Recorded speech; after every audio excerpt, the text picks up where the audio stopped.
ಮೊದಲನೇದಾಗಿ ಮನುಷ್ಯನ ಜೀವನದಲ್ಲಿ ಕಷ್ಟವೇ ಬರಲಿ ಸುಖವೇ ಬರಲಿ ಕುಗ್ಗದೆ ಹಿಗ್ಗದೆ ಒಂದೇ ಸಮನೆ ಇರಬೇಕು ಅಂತ. ಎರಡನೇದು, ಮನುಷ್ಯನ ಗುಣ ಅವಗುಣನ ಸರಿಯಾಗಿ ಅಳತೆ ಮಾಡಿ ಆಮೇಲೆ ಸ್ನೇಹ ಮಾಡಬೇಕು ಅಂತ. ಮೂರನೇದು, ಆಡೋ ಮಾತನ್ನ ಬಂಗಾರ ತೂಕ ಮಾಡದ ಹಾಗೆ ತೂಕ ಮಾಡಿ ಮಾತಾಡ್ತು ಅಂತಂದ್ರೆ ಮನುಷ್ಯನ ಘನತೆ ಹೆಚ್ಚುತ್ತೆ ಅನ್ನೋದು. ನಾಲ್ಕನೇದು, ಬಂಧುಗಳಲ್ಲೇ ಆಗ್ಲಿ ಮಿತ್ರರಲ್ಲೇ ಆಗ್ಲಿ ಅಳತೆ ನೋಡಿ ಸಲಿಗೆಯಿಂದ ಇತ್ತು ಅಂತಂದ್ರೆ ವಿಶ್ವಾಸ ಶಾಶ್ವತವಾಗಿರುತ್ತೆ ಅನ್ನೋದು. ಐದನೇದು, ಕಾಲ ಅನ್ನೋದು ಬೆಲೆ ಕಟ್ಟಕ್ಕಾಗದೇ ಇರುವಂತಹ ವಸ್ತು.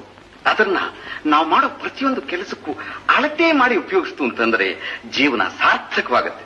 ಆರನೇದು, ಯಾವ ಕಾರಣಕ್ಕೆ ಆಗ್ಲಿ ಮನುಷ್ಯ ತೂಕ ತಪ್ಪಿ ನಡೀಬಾರ್ದು. ಈ 6 ತತ್ವನ ಯಾರು ಅರಿತು ಅದರಂತೆ ನಡೀತಾರೆ ಅವ್ರು ನಿಜವಾಗೂ ದೊಡ್ಡ ವ್ಯಕ್ತಿಗಳು ಅಂತ ಅನಿಸ್ಕೋತಾರೆ.